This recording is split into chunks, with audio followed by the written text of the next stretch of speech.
Hey, Dr. Centeno, and I promised some of the patients on the PICL Reddit that I would record some of the lectures from the ICA conference that we gave at CSC this weekend. So this is upper cervical anatomy. Now this is a super deep dive here, and so it's really focused at an expert level. This is a list of my published research. Obviously, it's ridiculously small, so it's difficult to see, but I wanted to put it on one page so you can scan this QR code to get an actual list that you can actually read of my published research in orthobiologics. So let's start with structural, right? So the occipital somite gives rise to not only the skull from an embryological standpoint, but it also gives rise to the atlas and the tip of the dens. So at the end of the day, your body doesn't know if it's your skull or your atlas or a part of C2 that's causing problems, which is why, for instance, headaches that are generated by C1 and C2 are felt in the head. You got C1 and C2, you have a ring around a peg, and that causes that rotation. And we've got three different joints here. We've got a convex-concave joint. We've got a convex-convex joint. So 0-1 is more traditional, shallow ball and socket. 1-2 is two convex surfaces opposing each other, and C2-3 is a sliding joint.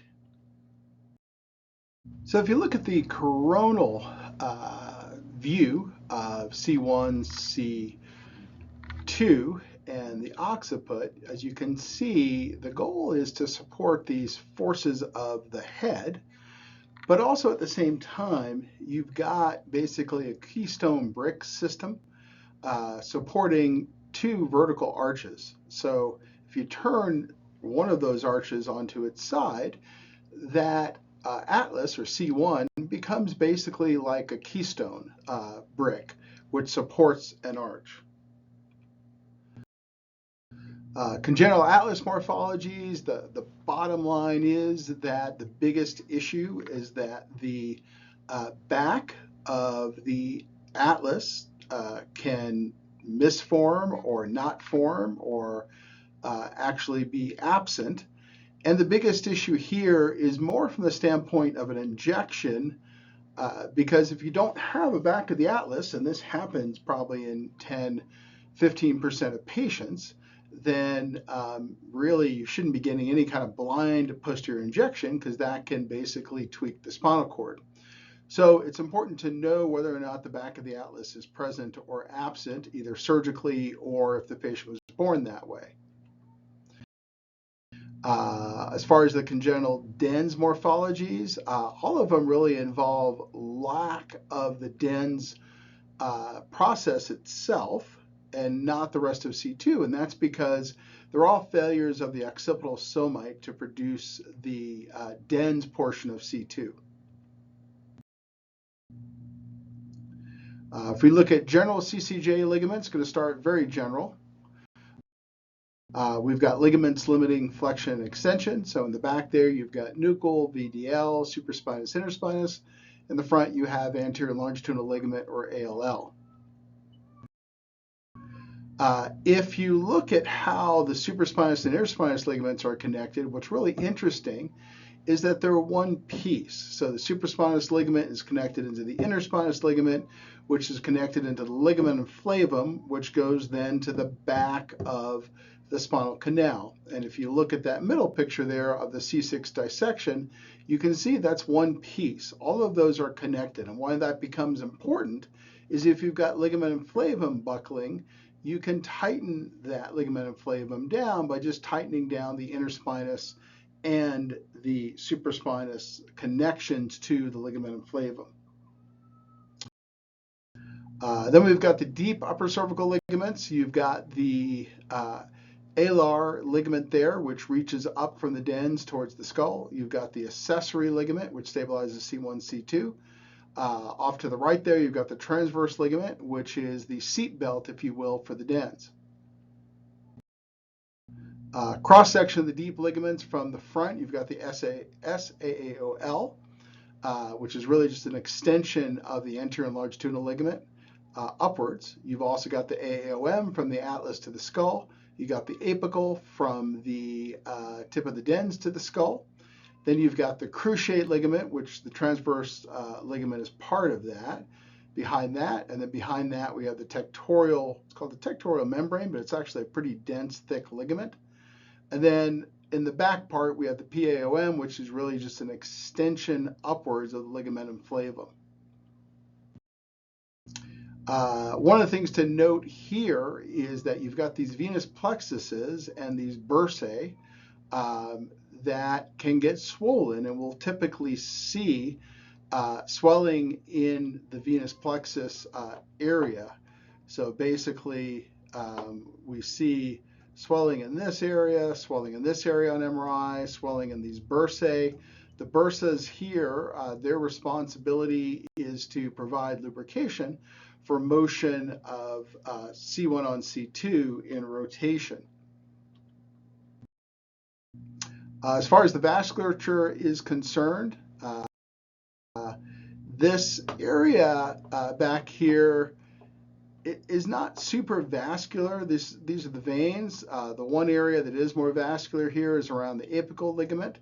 So from an injection standpoint, it means we need to hit it up here or down there and try to stay away from the middle part. Good news about doing this under fluoroscopy with contrast confirmation is that you're going to see if you're in that vascular bundle and obviously not inject there if you are. We have the vertebral artery, which goes to the posterior circulation.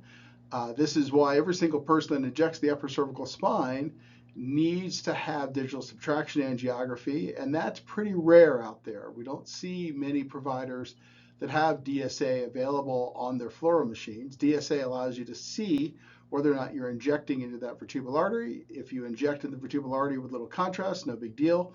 But if you inject anesthetic or bone marrow concentrate or PRP, then you can stroke out the patient. So critically important that digital subtraction angiography is used here because of the proximity of the vertebral artery to the upper cervical spine. And that's all of this stuff in here.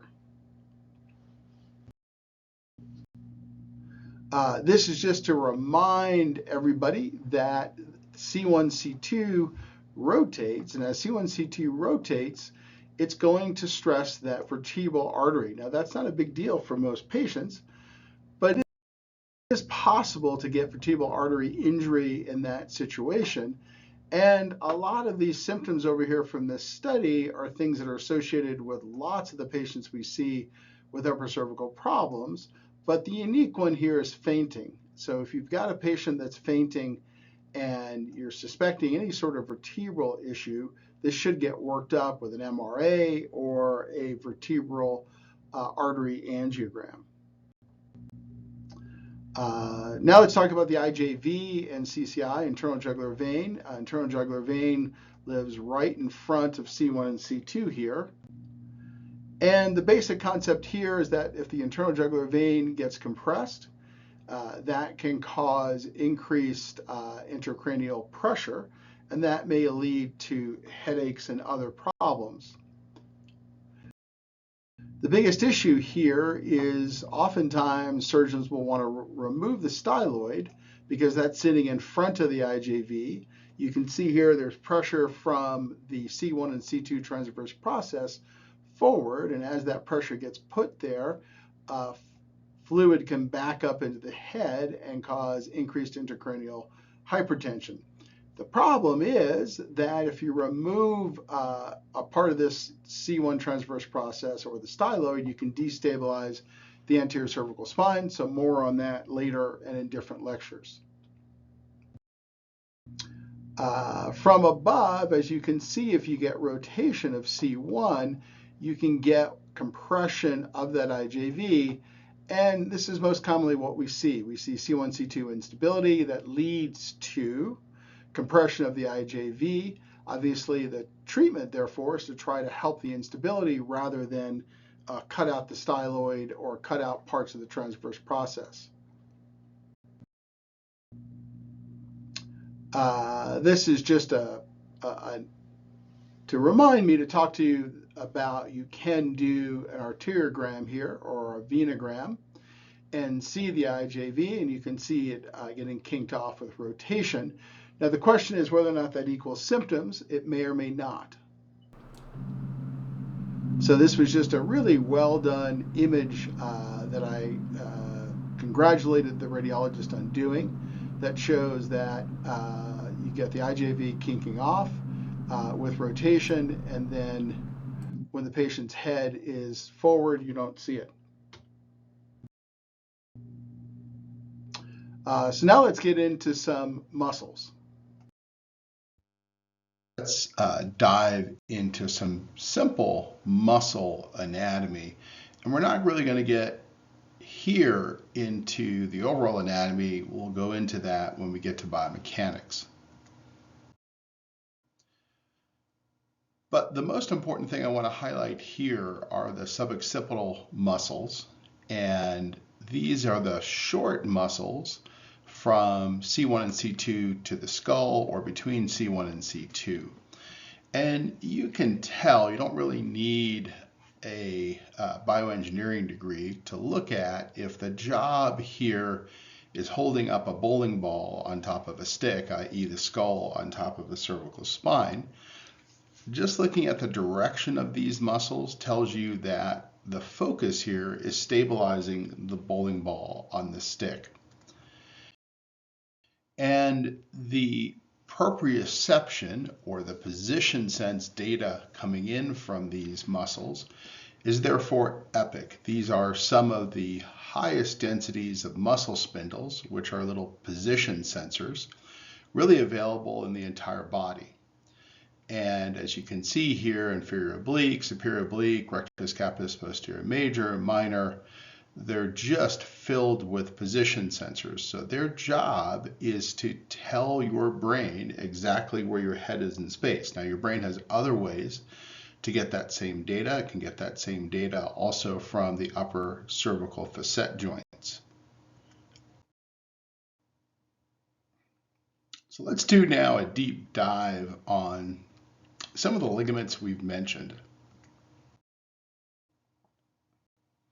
Let's start with Alar. So as we look at the deep upper cervical ligaments, we've got the Alar ligament here, and this is sort of a pretty way to look at it, meaning that I've prettied this up a little bit and came up with a more interesting diagram. But if we look at Alar, we see a few different things here. The first thing we see, and so this is going to be the dens here, and alar ligament is going to be right in here. Now, the first thing we can see is that alar goes into the C0, C1 facet joint. Now, it generally doesn't communicate with that joint, but it is part of the medial joint. And you can see here the joint cartilage is out over here, but the joint comes in there. Now, I've never seen much data on how alar may impact that 0-1 joint, but it probably has some function in tightening the joint capsule as well. Long story short is that alar goes from the side of the dens. It's generally discussed that it attaches to the skull here. And we see here now what I call a tight-packed alar and a loose-packed alar. And this is not something that we see in the literature, but it is something that you can see on MRI. It's something that you can see when we are doing our PICL injections. So this is the dens here, and there's a couple things that we're seeing here. We're seeing the actual alar ligament. We're also seeing this traversing portion of the alar ligament here, and then alar ligament here. But that's the tight packed alar, which you can see corresponds to this image, this contrast image. But there's also a loose packed alar, and this is something that we'll be discussing here with some anatomists coming up, because it's clearly there. I think it probably gets destroyed when anatomists are in there. But the loose packed alar would correspond to this area here. So long story short is there's two parts of the alar. I suspect the loose packed alar has a function in providing check when there is more C1, C2 rotation, and the tight packed alar provides a check to rotation when there's less rotation. But that's my guess. Hopefully we'll work with an anatomist at some point to prove that.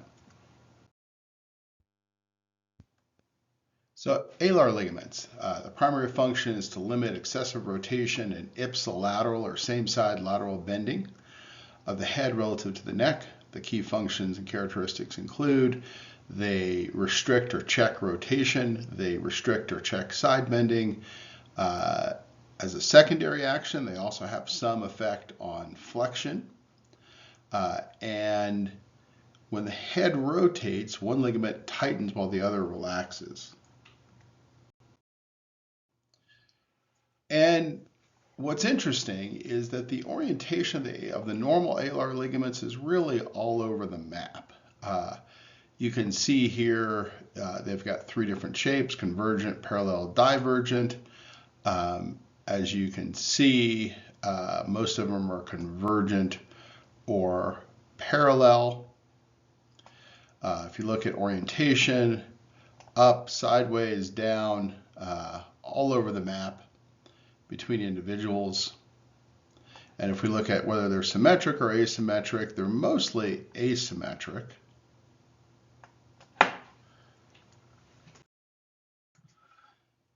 And we also need to understand that upper cervical asymmetry is common in asymptomatic patients.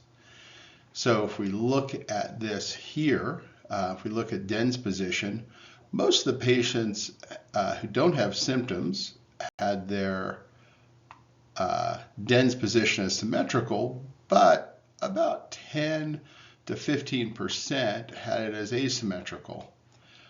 When it comes to the C0C1 joint, all over the map here, as you can see, between symmetric or asymmetric in asymptomatic controls, meaning these are people without symptoms. So we just take people off the street, we're going to see people with symmetric and asymmetric 0-1 joints, and we're going to see people with symmetric and asymmetric 1-2 joints.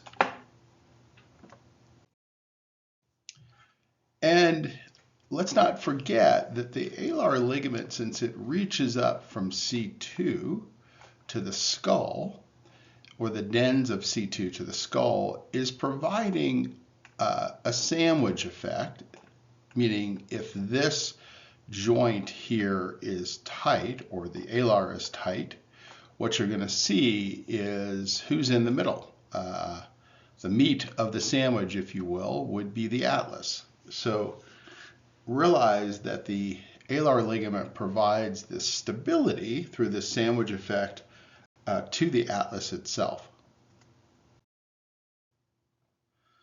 And as I mentioned before, and I showed you on the images, there is a traversing sling to the alar. And that's an important component because it sort of crosses from left to right occipitals here. Now, based on what we've seen and the data, sometimes this sling is attached to the dens. And sometimes, as you can see over here, it's not really attached to the dens. But when it's attached to the dens, it probably provides some additional stability to that alar. So now let's get into the accessory ligament. And again, as we look at this pretty picture diagram that I drew, you can see where the accessory ligament lives there between C1 and C2. So it's a major stabilizer of C1 on C2. And it acts as one of the primary stabilizers, again, for C1, C2. It is involved in rotational stability, like the Alar. It also supports the posterior aspect of the outside of the C1, C2 joints. And it works in conjunction with the main Alar, so it's really been called a secondary Alar ligament. And we can see here that we have the accessory ligament, and it takes on frequently this Y-type configuration as it gets towards the top. And we can see here that this is the C1, C2 joint.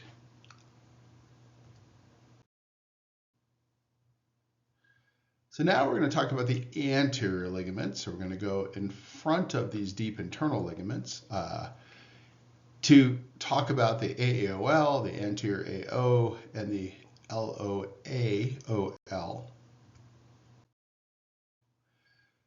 So we're now really talking about this layer that I have out here in red. And these are going to check any type of head extension, and their far anterior placement is going to make them pretty efficient at checking that kind of head extension. So the SAOL, interestingly enough, was really just further defined or discovered or better defined in 2019. So this ligament is not that old. It's only 7 years old or so. And I have it highlighted here. It comes right down the middle, attaches to the skull, and goes right across the atlas and becomes confluent with the anterior and longitudinal ligament.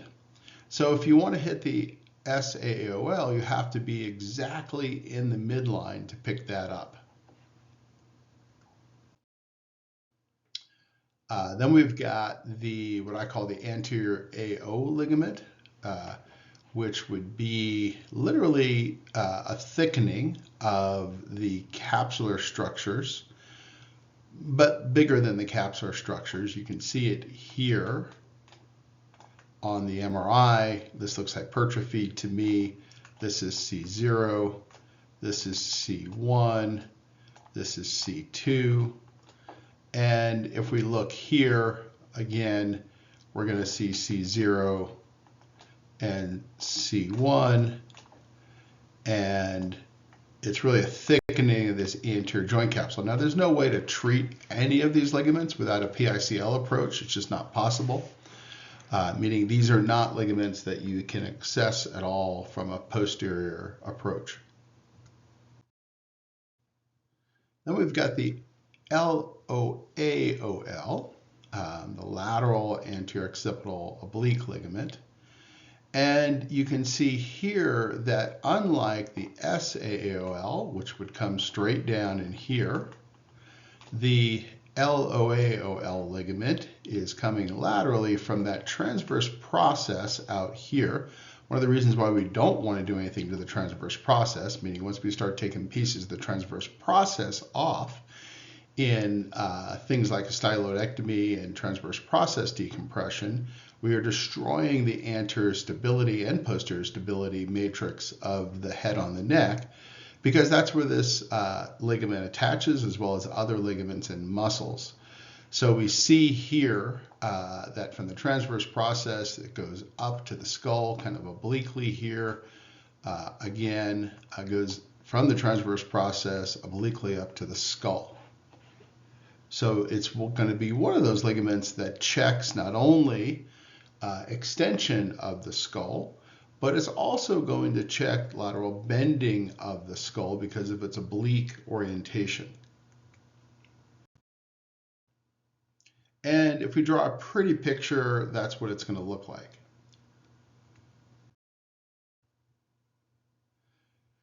Now let's get into the Y ligament.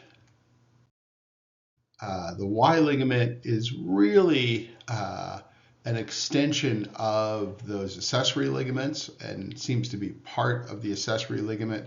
It's called a Y ligament because it can have this sort of Y morphology there. And again, it sort of blends with the C2-3 posterior longitudinal ligament.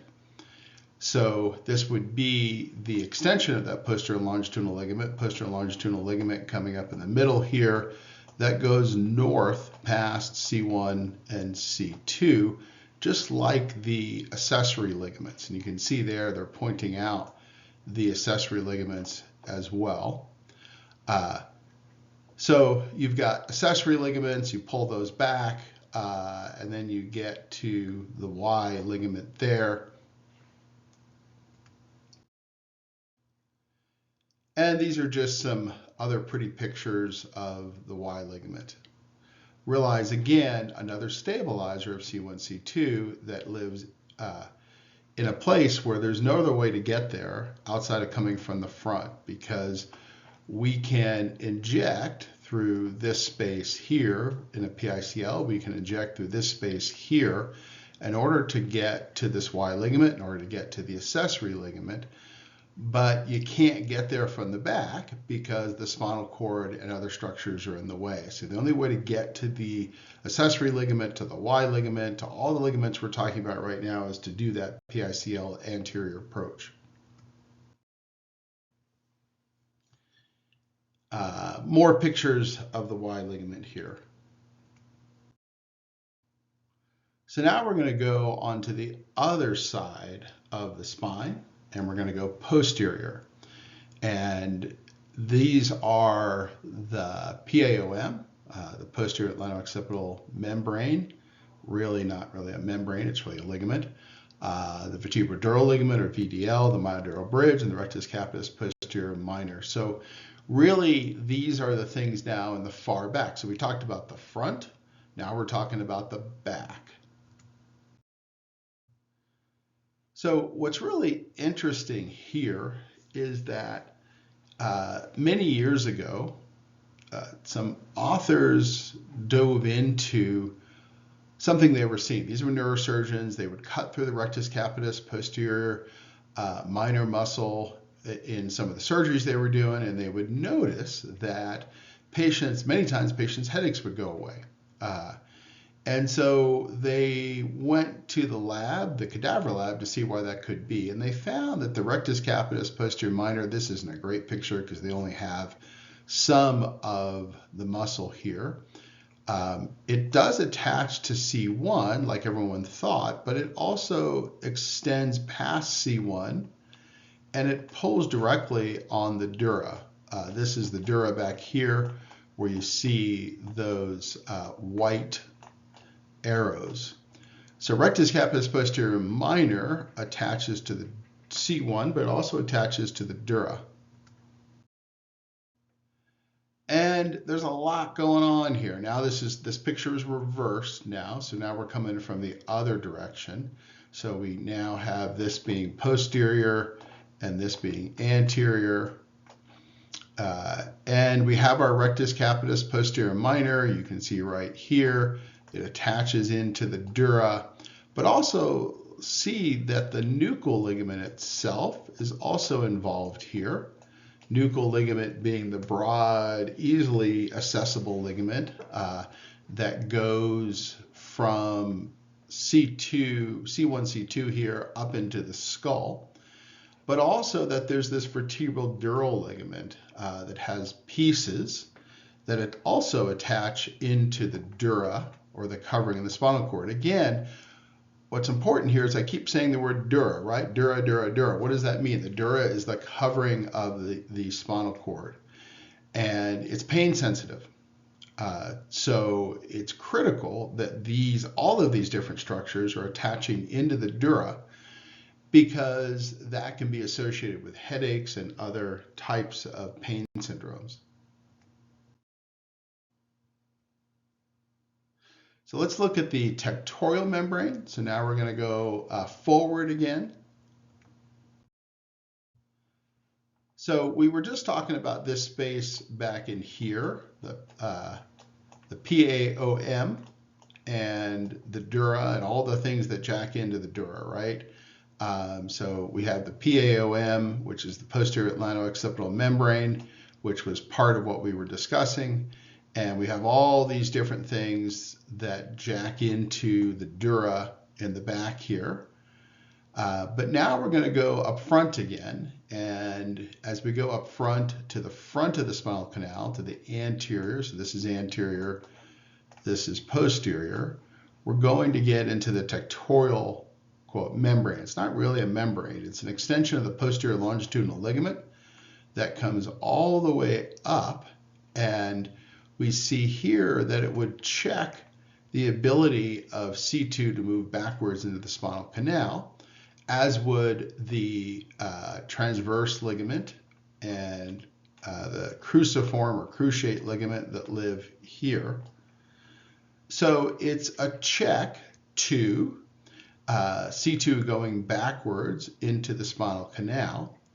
And you can see it's going to get tight as the person goes into flexion.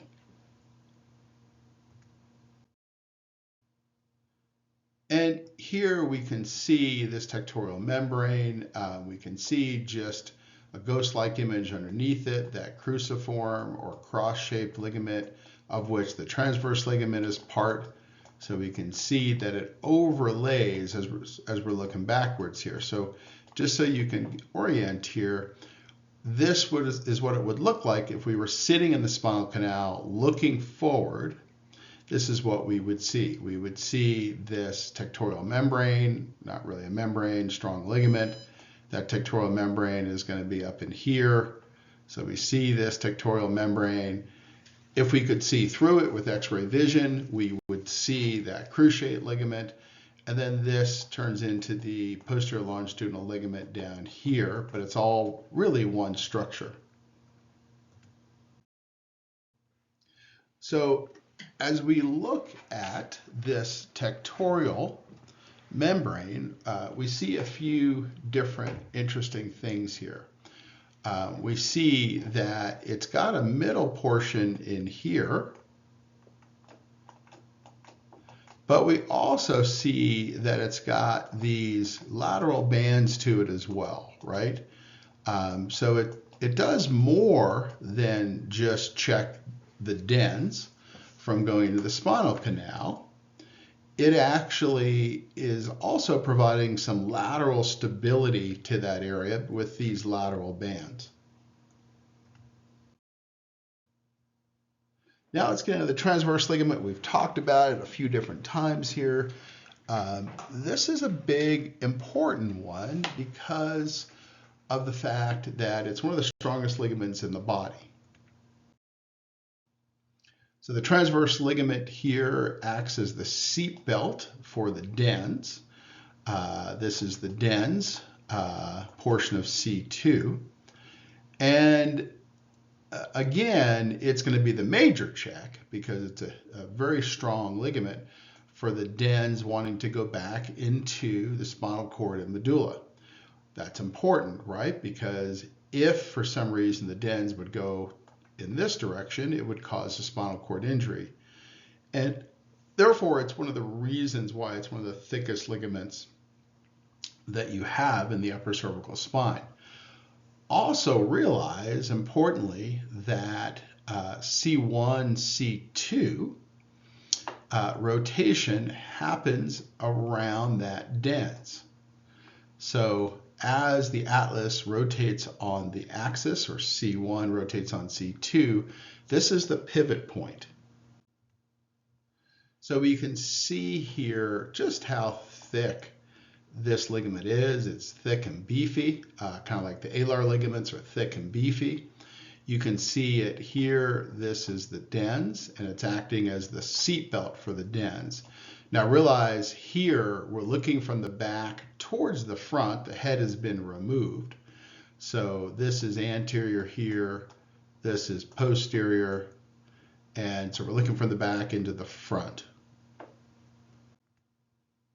And it's important to note that it's actually the transverse band of the cruciate or cruciform ligament. And cruciate or cruciform in Latin just means cross. So you can see here that it's a cross-shaped total ligament that has this transverse, very, very thick band that we call the transverse ligament of the atlas, but it's part of the cruciform or cross-shaped ligament.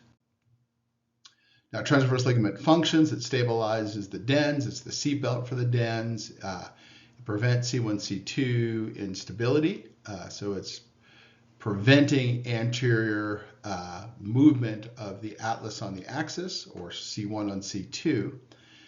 And it also, again, is acting as that pivot point for the atlas around the axis. Now let's get into the AAOM. We're now still up front. So AAOM is going to be here, and it's going to go from the atlas to the skull. And so this is part of those anterior ligaments. So it's going to check this direction of movement of the skull or extension of the skull. It's also going to be providing some sliding type stability of the skull on the atlas. And so it's a relatively thick ligament that goes from the atlas to the skull up front. And we can see where it goes here in red. This is the skull up here. This is going to be C1, and we can see this red piece there. So as far as its function, basically, it restricts extension, just like I talked about, and it stabilizes, in addition, the anterior atlas. So now let's look at the TOL and Barkow's ligaments. So looking from the spinal canal forward, so we're sitting in the spinal canal, we're looking towards the front, we can see a couple things here. We can see the transverse occipital ligament here, which sits behind that cruciform ligament and in front of the alar ligament and at the tip of the dens. And then we can see Barkow's ligament back in here, and so it's back in there, and Barkow's ligament also is at the tip of the dens, but it lives in front of that dens.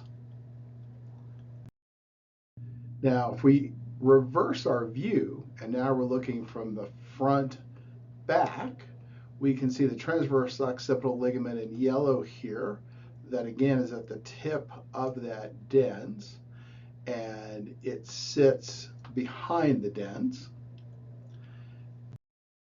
And again, from the same point of view, we can see this Barkow's ligament in red that sits in front of the dens. Now, the TOL, or transverse occipital ligament, is involved in controlling that atlantodental interspace. Atlantodental interspace is up here, and it's working with that transverse ligament. And you can get a V-shaped ADI that can be caused by a lax TOL.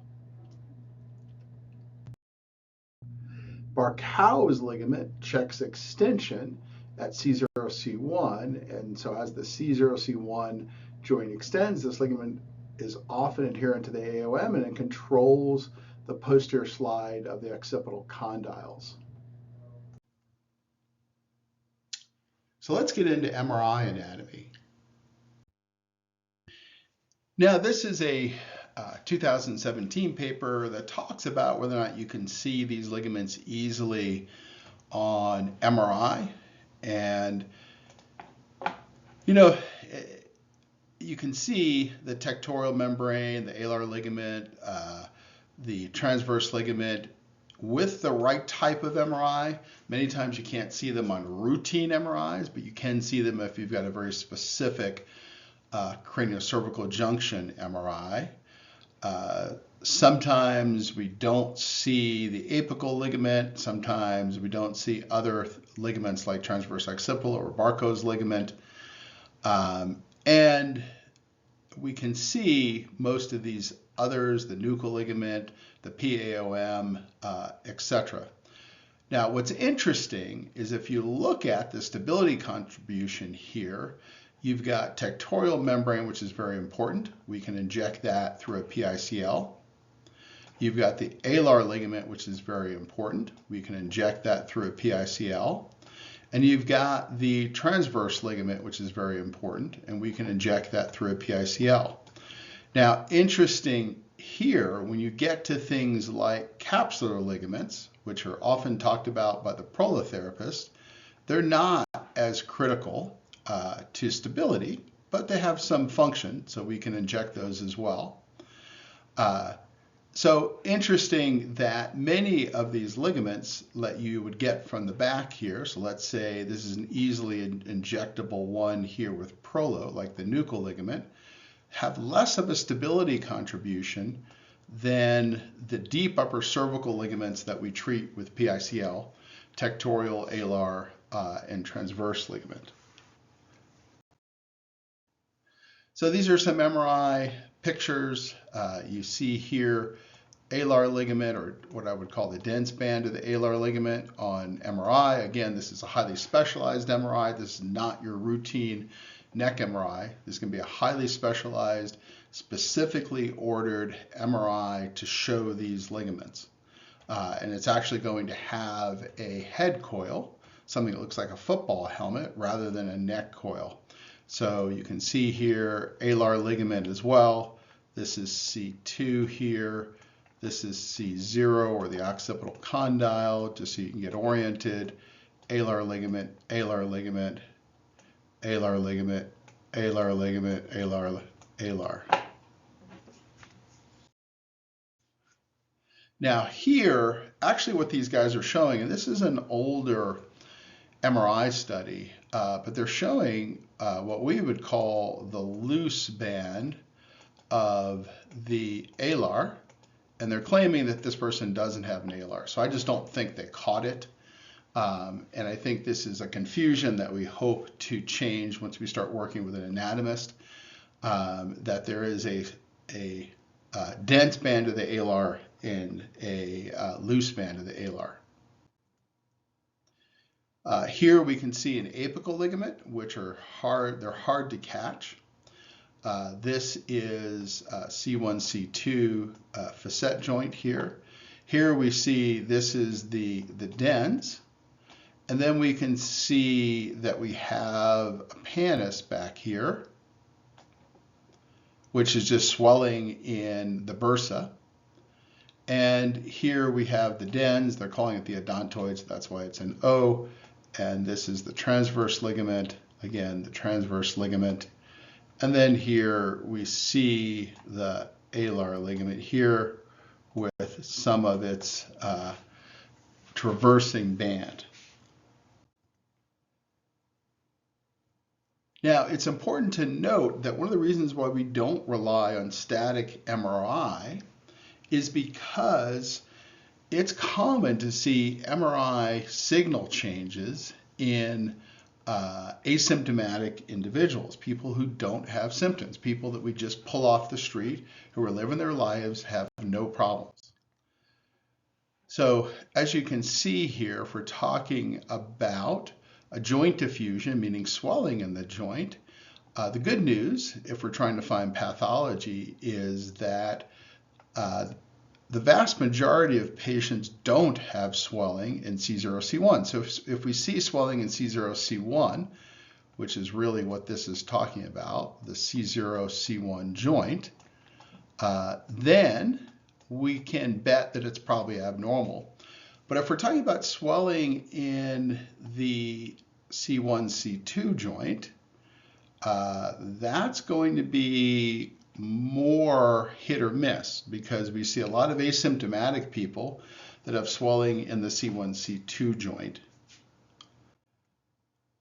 And again, notice here that if we're looking at sort of focal high signal, meaning white patches within the alar and transverse ligament, that a lot of people who don't have symptoms have those white patches or high signal in those ligaments. A little bit less in the transverse ligament down here, but a lot or enough so that if you saw high signal in these ligaments, you can't really call it as being abnormal. It's one of the reasons why we don't rely on a static MRI picture of these ligaments to see if they're normal or abnormal. We require the ligament to be stressed in movement-based imaging to see whether it allows too much motion. And then surgery. Surgery is what surgery is. Obviously, some patients need surgery. There's no doubt about that in my mind, but the goal is to avoid it because you've got a huge surgical procedure. And the reason why I bring this up is that this is a paper that really matches what I have seen and others have seen, and that is that these surgeries have high complication rates. So if you're fusing the upper cervical spine here, 52% complication rate, and 1 in 4 of these patients at 5 years required someone to remove the hardware, so a second surgery just to take the hardware out. So at the end of the day, surgery has some big issues in this area. Now, there are certainly patients that need it, but you should try to avoid it at all costs. That's it. Thank you so much for watching and have a great day.